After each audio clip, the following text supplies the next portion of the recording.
Vice President Shettima rejects military solution to crush terrorists in the north. Okay, because the northerners are agitating that federal government need to negotiate with the bandits and terrorists in the north, the same way they negotiated with the militants in the Niger Delta during the time of Yar'Adua and Goodluck government. Okay, so that's exactly what they are asking for.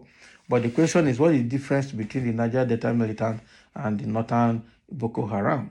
Boko Haram said Western education is an abomination. And what they're doing, they're not really asking for anything. They're only asking, just to Islamize Nigeria. But the Niger Deltans were asking for resource control.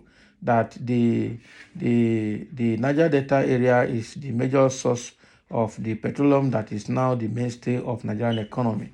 And they're producing the oil, lifting it out and leaving the area so impoverished that it's affecting their means of livelihood and their life as well. And so they were asking for resource control, and it was very clear what they're demanding for. But the Boko Haram and the other bandits in the north, they don't really have anything they're asking for rather than kidnapping for ransom and then killing people.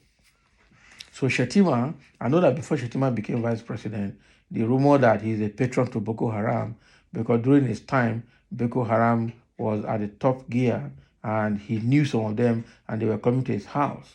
So coming out now to counter the military action or to reject military action for and plans to crush terrorists in the north, nobody will be surprised. But let's see what people are going to say about this. Vice President Kashim Shettima on Sunday said military offensives alone could not sustainably resolve the security crisis in the northeast. Rather, he said it will be a mix of kinetic and non-kinetic strategies to restore calm in a troubled zone. Unless we want to engage in an endless war of attrition where there cannot be a military solution to the crisis in the northwest. There has to be a kinetic and non-kinetic solution, Shettima said in a chat with journalists when he paid condolence visit to the Galadanshi and Mangal families in Kano and Katsina states, respectively. The State House Director of Information, Office of the Vice President, Olushola Abiola, revealed this in a statement he signed on Sunday, titled President Tinubu's Solution to Inquiry Poverty in Northern Nigeria Underway, says VP Shettima. The Vice President revealed that the Tinubu administration would, in the coming weeks, unveil an initiative to address insurgency and poverty. Among other challenges confronting Nigeria and Nigerians, especially those living in the northern region.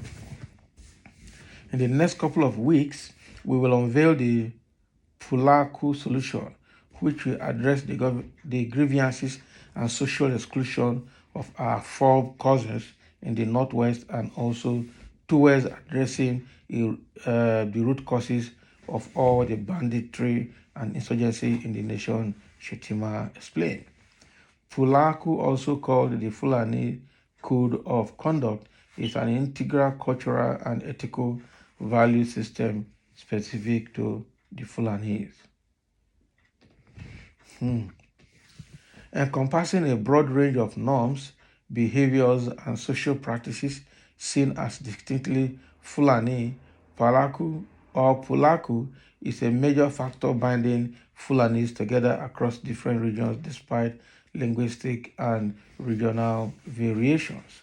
On the plan to address the challenges confronting Nigerians, the VP said the president is determined to define the meaning and concept of modern governance and the crisis we have in the northwest, which is further accentuated by poverty. Wow.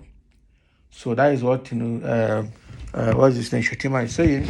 that using military kinetics alone is not going to remove the terrorism and banditry in the north. Okay, he has not come here openly to say they should negotiate with them, but he's just saying that there has to be both kinetic and non-kinetic approaches to solving the problem. But we know, because Buhari has said it before, that attack on Boko Haram is attack on the north.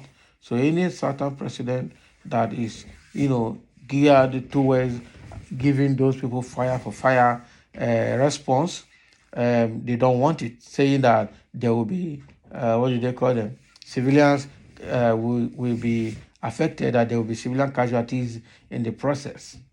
Okay. So some people are saying something here. Somebody said the co-founder of Boko Haram wouldn't allow his boys to be crushed, but want Igbo youth to be killed for only carrying flags. Exactly. Now, what we know is that the kind of thing happening in the southeast, that Nigeria took military there to go and cause mayhem. Less than half of it is happening in the north, and military has never taken over any location in the north. It's very, very disturbing and very baffling. Someone says he doesn't have the power the president has given the military go ahead to crush them. Which president? Okay, when they approach him now, he will call them back if he gave out that instruction. Okay, when he is their patron, what do you expect? Can he accept crushing of his members? No. That is the father of Boko Haram talking. Exactly. This man, your way not pure. Military crushed all of them. Bikonu. You see, with these people in power, Nigeria is gone forever.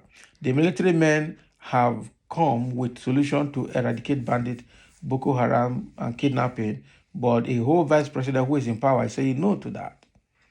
Okay, and their sister agencies, but supposed to be appreciated. But the VP should be an advocate for it.